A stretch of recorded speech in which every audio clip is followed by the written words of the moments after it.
Now this one, it does say evaluate, but it says, this is what I remember when it says evaluate. I used to teach out of a book, and they would only use evaluate for these types of problems. All right. This time we're going to have some variables. I don't think I have to tell you what variables are, do I? I hope not. But they're letters that stand for numbers. I told you anyway. Now what if I said just evaluate that, and I just had that as your problem? Is there anything you could do with that right there? Nah, there's nothing. There's no like terms. You can't add them. You can't subtract them. You can't do anything. Unless I knew what? If I knew what the letters stood for. Right, very good. If I knew what the letters stood for, then I could plug those numbers in, right, in for those letters and see what it is. So they just happen to tell you what those letters are. So let's write it down. They say x is equal to, let's see what they say, -2. I guess I could put anything. It doesn't matter, but I'll go by the book. And y is equal to 5.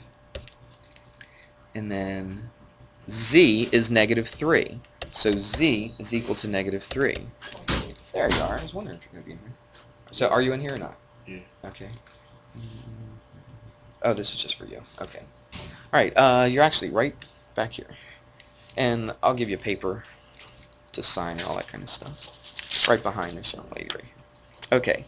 So what do we got? X, Y, and Z. So what we're going to do is we're going to take those numbers, we're going to plug them in for X, Y, and Z right here. So watch what I do. Now everybody's got their own way of doing this, but I think my way is the best. If I didn't, I wouldn't teach it that way, would I? So here we go. This is what I would do. I put -4. Every time you see a variable or a letter, what I'm going to do is I'm going to put a parentheses, okay? And then I'm not going to put the numbers in yet. I'll put the numbers in the next step. So whenever I see a letter, I'm just going to put a blank parentheses. Now what's going on with that letter? Squaring it, right? So I put a squared. You see that? I just replaced the letters with a blank parentheses. That's my very first step. It's a pretty easy step, isn't it? A lot of people don't do that though. They just automatically put the numbers in right away, but I've seen a lot of problems with that. So I put the parentheses first, then I can put the numbers in. So now, what goes in this blank parentheses right here? A -2, and we'll do that in a second. Yeah, we'll just go one step at a time here. So I'm putting a -2 in for that x right here. What do I put in for the y? 5. See how easy that is? Just plug and chug. That's what I say. You'll hear that a lot. Okay, plug and chug. Plug the numbers in and then work it out, right? So the z goes in this one right here, so I put a -3. Pretty simple, isn't it? All right, now this problem is just like the same kind of problems we did earlier, right? That's why we did those other problems first, and then we do these seconds, and now you know what to do. Now, what are we going to do here? Are we going to go -4 times -2? No, because you got to do exponents first. Remember, there's a certain order you have to do things in. So let's do the exponent first. So -2 squared. So it's a negative. Is it positive or -4? It's a +4, right? Because it's -2 times -2. I think we can do this next part in our head. Do you think we can go that far? So -2 squared is +4 times this -4 gives us what? -16. Very good. Is that okay if we do that step all in one? Yeah, I think we can. What about this right here? I got a minus, and I got a 7 times 5, so it's just -35. What about right here? This is being multiplied. It's a +4, -3. It's a -12. Very good. Okay? There's that minus stuff again. Remember, add a line, change sign, or add the opposite. So add the opposite, and we do the same thing right here. Right? We always take a subtraction, and we always turn it into an addition problem when we're doing this. Okay, let's do 2 at a time here. So -16, you add them up, so what's that? 51, is that right? Did I do that right? Minus, that's -51, and this would be plus a -12. And then you just add those up again, keep the sign as negative, so with that 63, -63? Did I do that right? Yep. There it is. Easy as that. Yes, and it's the number they have in the book. That's always nice. Get the same answer.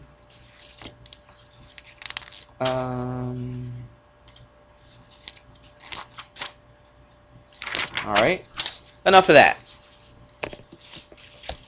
We're getting there, and then hopefully this will help you out a little bit. Tell you what, let's change another color. What color do you want? Let's go with this nice blue. Good call. Okay. Distributive property. You guys, do you remember what the distributive property is? Distribute, right. Distributive. If I could spell, there it is. That's a V, that's a E. Distributive. That's terrible. Look like a little second grader writing, don't they? Okay, the distributive property.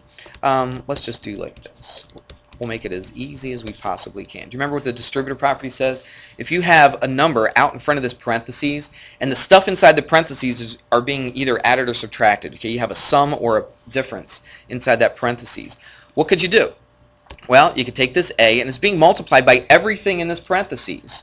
So we go, do you remember doing that? Did your teacher do those little arrow thingies? Yeah. And then like that. Sometimes I put the arrows on there, it doesn't matter. So if we were to multiply those together, it's A times B. How do we write just A times B? AB. AB. And then put AC. the plus, well, put the plus sign. Don't forget the sign that's in between. And if it was a minus, obviously you'd put a minus there, wouldn't you? And then you take the A and you multiply it by the C. So you get AC. All right, that's how you do the distributive property. Well, how would we do that with like a regular problem? Let's say we had something. I'm just making this one up. What if we had that, and I asked you to simplify this? Well, that means we've got to multiply it through. Now look inside the parentheses. Remember, we always do parentheses first, don't we? Is there anything we can do to simplify inside that parentheses? No, because it's not like terms. This has an X, this has a Y, so we can't really do anything inside the parentheses, but we can take this 3 and we can multiply it by everything in here. So I take the 3, multiply it by this, take the 3, multiply it by this. Yep, 3 times 2x is just 6x, good. Put the minus sign, and then 3 times 4y, which is 12y. Don't forget that second one. It seems like a lot of people, when they do distributive property, they'll remember the first one because they're right next to each other, but then a lot of people will forget to multiply by the second one. All right, so just make sure that you multiply by everything inside of there, and then that would be simplified. It means the same exact thing as this. They're equal to each other. I could put an equal sign right there. They're equal to the same exact thing, but we've multiplied it together. All right, enough of that. Let's do a problem from the book. Let me find a nice good one here.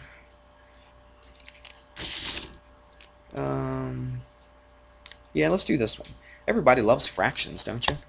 No. Isn't there a show called that? Everybody Loves Fractions. Oh, that's Raymond, isn't it? Or something, I don't know. So 1/3, 4/5 n minus 3/2 n. I always tell myself at the beginning of the year that I should have a whole entire lesson just on fractions before we start any class whatsoever. I don't care if it's Algebra 1, if it's Geometry, if it's Algebra 2, or even if it's pre-calc. We should have just one chapter that just deals with fractions, because it seems like everybody freaks out when they start seeing fractions. Anybody feel like that? Yeah. All right. We're going to be doing a lot of fractions in here, okay? And I want to teach you how to do these things without necessarily going to the calculator every single time. Okay, whose first instinct is it to jump to the calculator when you have to do fractions? Yeah. Now in algebra though, and I think you might have seen this in algebra too, that there's a lot of times when you can't use a calculator in algebra because you got a whole bunch of letters, right? You got to simplify stuff, and you can't put all those variables in your calculator when you're working the fractions. So it's good to know how to do these. Now these fractions are pretty simple, but we will be doing some more complicated stuff later on. So let's do this. This is distributive property. First of all, the first thing I think they say simplify. Simplify. At least I'll say simplify. Let's see what they say. They just say nothing. They don't even have a word in front of it to tell you what to do. Yeah, in the homework it says use the properties of real numbers, the distributive property, that's the property they're talking about, to simplify the expression. Okay, so I'll just put simplify next to that. I'm going to get off my screen. There we go. All right, so what do we do? Just distribute. Or first of all, this is what I was getting to. Can you do anything inside of there? No, you can't do anything because there's no like terms. Always look though. Okay, always look to see if you can do stuff inside the parentheses, because sometimes you can. Right? Sometimes you can add like terms together and stuff like that. Always look to see if you can. In this particular problem, no, you can't. So let's go ahead and distribute. 1/3 times 4/5. Well, how do we multiply fractions? That's actually easier, isn't it, than adding or subtracting? So what do? You went like this. Do we cross multiply? No, not when we multiply. You cross multiply. Let me just give you like if you had 2/3 equals, I don't know, 5 over x. Now this is a situation where you would cross multiply when you have a what? An equal sign in between. That's when you cross multiply. 2x equals what? 15, right? Do you remember doing that? Yeah, and we'll be doing that later on this year sometime. I forget exactly when. 7.5. But that's when you cross multiply. But what if you had this? What if you had, I'm just making this number up again, what if you had 2/3 times, I don't know, just say 5/7. What if it was a multiplication? Do we cross multiply? No, what do we do? Multiply just straight across, okay? So 2 times 5 is 10, 3 times 7 is 21. That's how you multiply. All right? It's a common mistake people make. They always like to say cross multiply, but it really isn't. So what do we do here? We can do this in our head, can't we? If we were to multiply these together, what do you get? 4/15. Right. Now you got an m there, so you put the m. We good with that? Put a minus. Now what about this? Tell you what, let's write this off to the side. 1/3 times 3/2. Now, you could multiply straight across, but Wendell, what do you think? What else could you do instead of multiplying straight across? Do something that's a little bit easier. I thought you were raising your hand. Yeah, the 3's cancel out. The 3 goes with the 3. Do you see that? You got a 3 over a 3. It doesn't have to be directly over top. It can be over here. As long as it's being multiplied together, the 3's do cancel out. So 3 goes into or divides into 3 how many times? One time each, right? So really, what do we have on? We got 1 over what? 2. Everybody see that? Okay. All right, so so what do we got? 1/3 times 3/2. The 3's cancel out. You're left with 1 over 2. And what do you put? Put the n right here.